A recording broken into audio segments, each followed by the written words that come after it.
Estamos ante unha das últimas fornadas do forno de Lita porque ela, Ángeles, xa está xubilada e a José faltalle días. 9. Remátase o forno de Lita.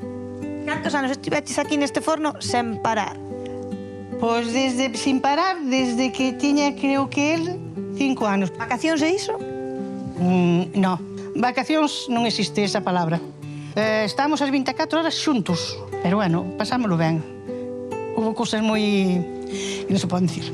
Como que, a ver? Ai, no. Que non nos escoita ninguén? No, esas cousas non se poden. Estamos en familia. Sí, non se poden. Pero que pasa? Que son así... Escapaditas que facíanos no repouso das masas. O caso é non andar aos paus. Que coloretas. Ai, que pinta ten iso, por certo, Pois ele agora está facendo un trombón. A ver, Juanjo, ti non te animas a coller aquí o forno de teus pais? Se fora noutras condicións, pero penso que a día de hoxe é mellor ser asalariado que autónomo.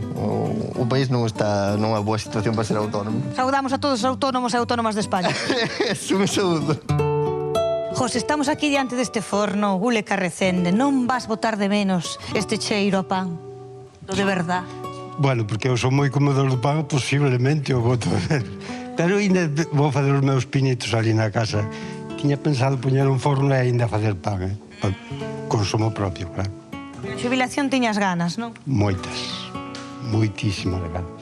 Cantos anos levas traballando aquí? 44. 44 anos aquí? Seguidos. 2 días ao ano, que era por Navidad e fin de ano.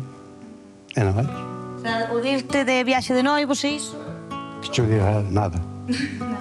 Casamos 19 ou 22 e estábamos aquí. Dache pena pechar o forno? Por un lado sí, pero por outro é un alivio. O de que siga teu fillo co negocio non che faría ilusión? Non me gustaría. Non, porque sei o que significa isto para unha vida dunha persona tan nova. Isto falábamos de que o montaron teus pais. Como eran eses primeiros anos do forno? Aquilo era un mérito tremendo porque meu pai iba a repartir a pé hasta lo Baldallo, co cabalo. Choviero que entera o sol. E a volta volvía a fazer pan po día siguiente. Entonces eso era moi duro. Me acordo unha noite que marchaba e tornaba auga a rodales. E nada, daña lágrimas, eso moi duro. Gustaríamos que estaran vivos para ver isto. E outros de menos, pero a vida é así. Pero ahora que xa nos emocionamos, vámonos rir un pouco, porque a min díxome a túa muller que aquí no forno houbo de todo. Houbo. Eso non se xubilou. No, penso que non. Menos, pero pasámoslo ben. Hai moitos anos, cando a televisión inda se vía en branco e negro, moitos de vós seguro que iades a tendas, a comercios familiares que xa botaron o peche, que hoxe non existen. Pero, ollo, porque hai algúns que inda seguen en activo, como Almacéns Clarita de Pontevedra. Leva 108 anos aberto ese negocio, un negocio que agora rexenta Miguel, que é o neto da fundadora. E, por suposto, os de Hora Galega fomos ata Pontevedra para coñecer a Miguel, orgulloso do legado da herdanza que lle deixou a súa avoa Clarita, unha forma de traballar maravillosa, pero tamén ata clientes, porque ali agora van os netos dos primeiros clientes que tivo Clarita.